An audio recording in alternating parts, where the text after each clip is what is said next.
Washington News and Talk. Tunggal putri Indonesia Gregoria Mariska Tunjung menjadi juara di Japan Masters 2023. Pada partai final, Gregoria berhasil menaklukkan pebulu tangkis asal Tiongkok Chen Yufei dengan skor 21-12, 21-12. Pada awal permainan, Gregoria tidak sungkan mengungguli lawan mainnya dengan terus menambah skor sejak game pertama. Bagaimana melihat langkah permainan Gregoria ke depan? Kita akan jumpai pengamat bulu tangkis yang juga mantan Sekjen PBSI, Ahmad Budiarto. Sport News. Pak Budi, ini angka yang manis sekali ya, cukup cantik angkanya 21-12, 21-12 dengan 2 set langsung. Apa yang bisa disampaikan dalam kemenangan ini Pak Budi? Ya, saya kira kita semua patut bersyukur ini di tengah ketandusan kita tentang juara. Ya. Justru Grego memberikan satu oase yang menyejukkan ya di turnamen di Kumamoto. Kita hampir puasa juara di beberapa turnamen ya Pak? Iya, tangkis, hampir 6 bulan ya, hampir 6 bulan. Iya. Hampir 6 bulan. Jadi ini saya kira betul-betul satu hal yang menggembirakan dan juga menyejukkan buat kita. Yang tadinya sudah sedikit putus harapan, terutama nanti menghadapi Olimpik di Paris bulan Juli tahun depan ya. Iya. Dengan melihat pertandingan ini, bagaimana kemudian dengan Gregoria ke depan nih kira-kira Pak? Ya, saya kira kita punya harapan yang cukup besar ya, karena perjalanan Grego dari babak awal sampai dengan final itu juga tidak mudah ya, walaupun secara drawing sebetulnya agak diuntungkan. Karena unggulan keduanya, Yibing Zhou juga kebetulan menarik diri, tidak jadi tampil. Dan juga unggulan ke berapa itu, Tai Tzu Ying itu juga kebetulan sempat unggulan keempatnya, sempat unggul tapi kemudian cedera ya, sehingga kalah oleh Zhang Baiwen ya. Saya kira ini memang sudah waktunya untuk Grego untuk tampil ya. Jadi, dan di atas kita tahu juga sebenarnya perangnya cukup seru ya, karena di atas ada An Se-young, ada Chen Yufei ya. Dan itu mereka juga pemain-pemain yang bukan pemain kacangan. Dan tadi memang agak mengejutkan cara tampilannya Grego di babak final melawan dengan Chen Yufei ini. Di mana sepanjang perjalanan pertandingan, Grego betul-betul menguasai jalannya pertandingan dan betul menekan terus hingga Chen Yufei sama sekali tidak bisa mengembangkan temponya, mengembangkan pola permainannya. Ini satu hal yang positif ya saya kira. Apalagi angkanya 21-12, 21-12 ini bisa begini ya. Sangat cantik ini angkanya nih Pak ya. Gregoria menjadi satu-satunya wakil Indonesia ya di nomor putri yang masuk ke Japan Master ini Pak. Iya betul. Jadi sebetulnya pada waktu awal Grego juga dilapis oleh pemain di bawahnya yaitu Putri Kusuma Wardani, tapi dia sudah kalah di awal oleh Kim Ga-eun ya dari Korea, dan Kim Ga-eun juga disikat habis oleh Grego dengan straight game, walaupun di game pertama sempat agak kesulitan sehingga menangnya pun dengan 23-21. Tapi game kedua 21-12. Kelihatannya angka 12 ini jadi angka keramat juga buat Gregoria Mariska ini. Ya. Ada lagi pendengar ya, yang ingin bergabung boleh ya Pak Budi ya? Silakan. Ada Pak Budi juga nih Pak. Pak Budi di Ragunan ingin bergabung untuk berbincang. Pak Budi silakan. Pak Budi juga ya. Silakan Pak. Selamat siang Pak Budi. PBSI ya Pak. Dari beliau mantan Sekjen PBSI ya Pak Ahmad Budiarto. Silakan Pak. Kita patut bersyukur nih, penerus Susi Susanti sudah mulai terlihat ini. Ya, setelah kita hampir 6 bulan tandus ini Pak. Ya, dia setelah dari Spanyol baru juara lagi nih kan. Betul. Nggak salah. Nah ini saya hanya kasih masukan untuk PBSI, mudah-mudahan Pak Budi menyampaikan. Jadi saya kan waktu itu pernah kritik tentang kenapa putri sejak Susi Susanti itu turun. Padahal putranya masuk Thomas final kan. Iya betul. Sebenarnya nggak juara, hampir juara kalah sama India. Nah putri ini era Susi Susanti mulai menurun Pak Budi. Jadi saya harap kenapa tidak belajar dari putranya gitu loh. Apakah ada di pelatnas itu digabungkan? Karena kan kayak saya lihat semalam itu dia ngalahkan yang dari USA itu yang mantan pemain Cina terus jadi warga negara Amerika ya, Tang ya. Zhang Baiwen. Itu dia tekniknya tuh drop ke depan. Nah itu teknik dari Anthony Ginting kalau saya lihat tuh. Nah, barangkali ada kolaborasi. Bisa jadi Pak Budi, ini menurut pandangan saya, apakah ada kolaborasi? Karena kalau Cina itu rata loh. Putra-putrinya sampai ganda campuran rata. Kenapa kita lemah sejak era Susi Susanti?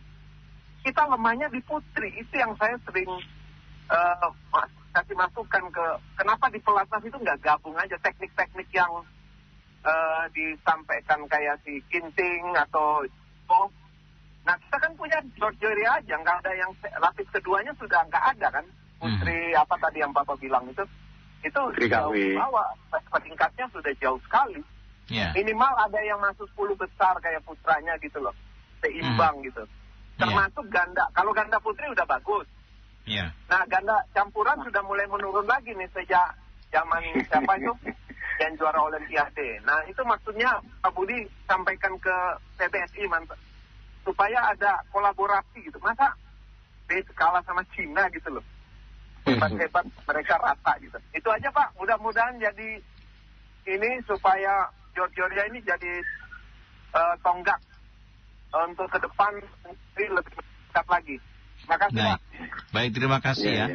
Ini kami juga udah mendengar juga ya Pak Budi ya, biar bergabung juga silakan karena pendapat Anda juga cukup menarik. Silakan di telepon 021-586-9000 atau pesan singkat 0811806543. Tanggapannya bagaimana? Silakan Pak Budi dari Ragunan. Ya, terima kasih Pak Budi untuk masukannya. Jadi memang kalau dalam latihan di pelatnas itu kebetulan kalau yang sudah saya tahu lapangan dipakai oleh tunggal putra itu bersebelahan persis dengan lapangan tunggal putri. Jadi kalau melihat pola-pola latihannya ya hampir tiap hari mereka juga saling melihat. Tapi sebetulnya kalau dalam pandangan saya masalahnya bukan di situ. Ya memang pergerakan, perilaku dan juga porsi latihan yang diberikan untuk putra dan putri itu pasti juga cukup berbeda ya. Jadi itu sesuatu yang mungkin kita perlu pastikan. Dan di putri memang kendalanya cukup banyak gitu loh. Baik kendala teknis maupun kendala non teknis. Paling tidak dalam kendala teknis adalah tentang kondisi fisiknya juga cukup berbeda. Apalagi kita tahu kalau putri kan ada siklus bulanan yang seringkali itu tidak bisa dihindari. Dan pasti kalau sedang lagi dapat itu juga performanya pasti menurun. Seperti itu. Kalau di putra kan tidak ada. Belum lagi gangguan fokus pada kalau nanti sudah cukup dewasa, ya pasti orang normal itu juga pasti mulai tertarik dengan lawan jenis segala macamnya. Itu juga berpengaruh. Tetapi sebetulnya kalau saya cermati memang setelah eranya Susi Susanti itu tunggal putri ini kehilangan idola, kehilangan ikon. Justru kita berharap dengan Butet bukannya menjadi ikon Pak, Butet waktu itu, bukan? Ikon tapi itu di ganda campuran ya, di ganda campuran. Maksud saya kalau ikon di tunggal putri itu harusnya memang harus ya paling tidak untuk mereka bisa menarik segala macamnya. Justru sekarang sebetulnya di tugas Grego nanti di samping dia juga harus memacu dirinya lebih baik lagi, dia harusnya sudah bisa juga menjadi satu idola untuk adik-adiknya di bawahnya. Kita justru berharap nanti dengan Grego ini sudah lebih stabil, masuknya lebih tampilannya, apalagi nanti bisa masuk di top ranking di Road to Olimpiknya, saya kira itu bisa menjadi satu contoh buat adik-adiknya yang lain. Itu saya kira yang mungkin akan bisa sedikit merubah kondisi tunggal-tunggal putri di pelatnas nanti. Karena sebetulnya kalau lihat dari turnamen yang diadakan sebelum di pelatnas itu kita melihat tunggal-tunggal putri kita cukup potensial ya. Sebagai contoh saja kemarin di kejuaraan dunia juga juara dunianya juga dari kita, dari Indonesia. Ini salah satu yang mungkin harus jadi catatan juga gitu ya. Jadi pemain-pemain junior kita sebenarnya bagus-bagus. Sekarang permasalahannya kenapa kok tidak bisa diakselerasi pada di level seniornya. Ya, ini saya ingin tanyakan, kenapa ini Pak? Di seniornya kenapa? Ada apa nih Pak dari pola latihan ya, atau bagaimana di sana? Iya, faktornya banyak sebetulnya. Yang penting pasti faktor atletnya sendiri seperti apa. Kemudian juga tentang pelatih dan metode kepelatihannya. Dan di samping itu pasti adalah untuk bisa tampil dengan baik adalah kondisi fisik dan nutrisinya. Itu saya kira faktor kombinasi yang harus bisa diciptakan seideal mungkin supaya pemain putri kita itu bisa berlatih dengan bebas, dengan lepas, dan bertanding tanpa ada tekanan suatu apapun. Ini saya kira satu hal yang harus diciptakan di pelatnas ke depannya itu loh. Tapi saya yakin bahwa sekali lagi keberhasilan Grego ini memberi angin segar buat tunggal putri kita, dan saya kira ini menjadi contoh yang baik buat nanti para juniornya untuk juga bisa menyusul atau mendekati pola permainan Grego yang cukup atraktif. Dan saya kira saat tadi keunggulannya Grego adalah bola-bolanya itu sulit ditebak oleh Chen Yufei, sehingga Chen Yufei agak kebingungan melihat pola Grego yang memang tidak seperti biasanya. Kalau Chen Yufei itu mainnya biasanya main bola-bola atas, main bola-bola lambat, rally gitu, baru dicuri. Nah sekarang dia selalu keduluan ya. Jadi tadi saya lihat Chen Yufei agak bingung mencermati permainannya dari Grego mulai dari awal sampai dengan selesai. Kelihatannya dia tidak percaya kalau bahwa dia bisa dikalahkan oleh Grego dalam straight game yang anak-anak hanya 12 dan 12. Dia sempat geleng-geleng kepala. Itu menunjukkan bagaimana dia kebingungan melihat pola permainan Grego di partai final ini. Tapi memang pola permainan Grego kali ini agak berbeda daripada pola-pola sebelumnya. Pak Budi melihat seperti itu?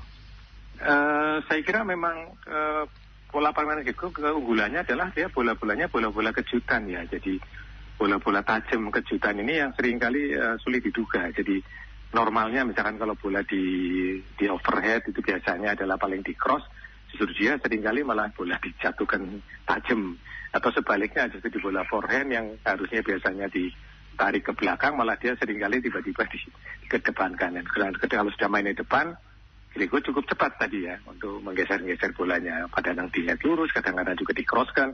Itu yang sampai tadi saya kira perjuangan berat buat Chen Yufei mengikuti pola permainan Grego yang tadi dikembangkan. Dan tadi polanya agak cepat ya. Jadi memang saya khawatirkan kalau sampai Grego sampai terbawa oleh permainannya Chen Yufei yang cenderung untuk mengangkat bola dan memperlambat tempo, saya kira itu ceritanya akan lain. Tapi tadi begitu konsistennya Grego menerapkan pola permainannya sendiri, sehingga Chen Yufei selalu tertekan dari awal sampai terakhir. Apa yang kira-kira yang membuat Grego ini konsisten dari awal sampai akhir, Pak Budi? Saya kira yang pertama adalah keyakinan diri ya. Keyakinan diri tentang penampilannya dia, karena dari babak awal dia tidak pernah kehilangan satu game pun. Ya. Dia selalu menyelesaikan semua pertandingannya dari babak 32 sampai dengan semifinal, sampai dengan final pun ada dengan straight game. Ini membuat dia lebih confident, dan kita lihat pada beberapa pertandingan seperti pada waktu melawan Kim Galen, walaupun dia ketinggalan, tapi dia tetap bisa bertahan, dan justru di saat-saat terakhir dia bisa mengungguli. Ini yang terbalik biasanya, justru dia kalau di awal itu sudah unggul, begitu kesalip dia agak kehilangan fokus ya. Demikian juga waktu ketemu di 8 besar, ketemu Yeo Jia-min dari Singapura, itu juga nggak gampang ya, tapi dia bisa melaluinya dengan straight game 22-20, 21-19. Ini membuat dia lebih percaya diri, saya kira itu. Ya. Harapannya ke depan bagaimana Pak dengan pertandingan ini Pak? Saya kira ini menjadi momentum yang baik untuk Grego dan tim pelatihnya untuk bisa tetap mengkondisikan Grego dalam kondisi yang performan yang paling baik. Karena nanti sebetulnya ujiannya nanti di tahun depan ya. Tahun depan ada beberapa kejuaraan-kejuaraan besar yang itu menjadi salah satu tolak ukur sebelum masuk ke Olimpik. Salah satunya misalkan adalah nanti ada Malaysia terbuka, kemudian ada terutama di kejuaraan Eropa, ada All England ya. All England ini biasanya jadi satu ukuran mereka-mereka yang akan jadi juara itu biasanya dilahirkan juga pada waktu mereka tampil di All England. Gitu. Kalau di All England paling tidak Grego bisa masuk semi aja, atau paling tidak syukur-syukur bisa juara. Itu kita punya harapan besar nanti di Olimpik Paris pada bulan Juli tahun 2024 depan itu kita ada harapan akan mendapatkan Susi Susanti kedua yang bisa mendapatkan medali dari Olimpik gitu. Harapan kita demikian. Baik, terima kasih Pak Budi sudah berbincang bersama El Sinta pada kesempatan siang hari ini. Selamat siang Pak Budi. Selamat siang, salam olahraga. Salam olahraga. Pengamat bulu tangkis yang juga mantan Sekjen PBSI Ahmad Budiarto. El Sinta News and Talk.